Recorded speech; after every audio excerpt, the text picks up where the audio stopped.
Le département de la Charente-Maritime, en termes de tourisme, est le deuxième département de France, puisque c'est 1,3 milliard de rentrées économiques par an, c'est 20 000 emplois, c'est 38 millions de nuitées. Ça veut dire que le département de la Charente-Maritime est un département très attractif pour, effectivement, à la fois les gens qui viennent de l'Hexagone, mais bien au-delà, je dirais, de l'Europe, mais aussi maintenant du monde, puisqu'on a des Chinois, des Russes qui viennent chez nous.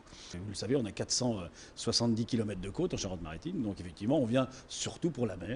Mais depuis quelques années maintenant, on s'aperçoit que les gens aiment aussi aller dans un cadre bucolique.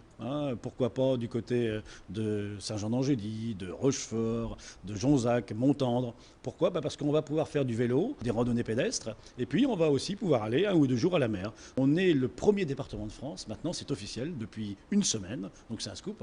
On est le premier département de France en termes de tourisme, enfin de label tourisme handicap départemental.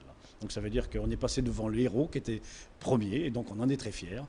C'est très intéressant, pourquoi? Parce que les gens qui sont en situation de handicap momentané, qu'on soit en capacité de leur dire vous pouvez venir chez nous dans de bonnes conditions, ça c'est intéressant, mais aussi les gens qui vont voyager de plus en plus vieux. Vous savez, aujourd'hui, on a 70, on a 80, on a 90 ans, et on va continuer à voyager de plus en plus vieux, et c'est tant mieux, alors que l'on rende bien sûr les sites le plus accessibles possible aussi pour ces gens-là, ça me paraît important.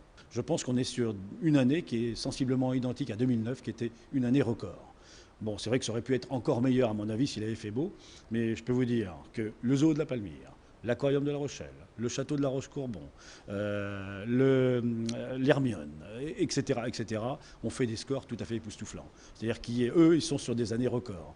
Donc ça veut dire que les gens qui n'étaient pas forcément sur la plage ont réinvesti en fait les grands sites, ont réinvesti notre campagne, ont découvert en fait nos trésors. Vous savez, on a la chance d'avoir un patrimoine culturel, architectural, historique, préhistorique, gastronomique, viticole, tellement intéressant, avec nos randonnées pédestres, équestres et balades en Charente-Maritime, qu'effectivement les gens se sont aperçus qu'il y avait la mer, mais pas que la mer, il y a aussi la terre avec tous ses joyaux.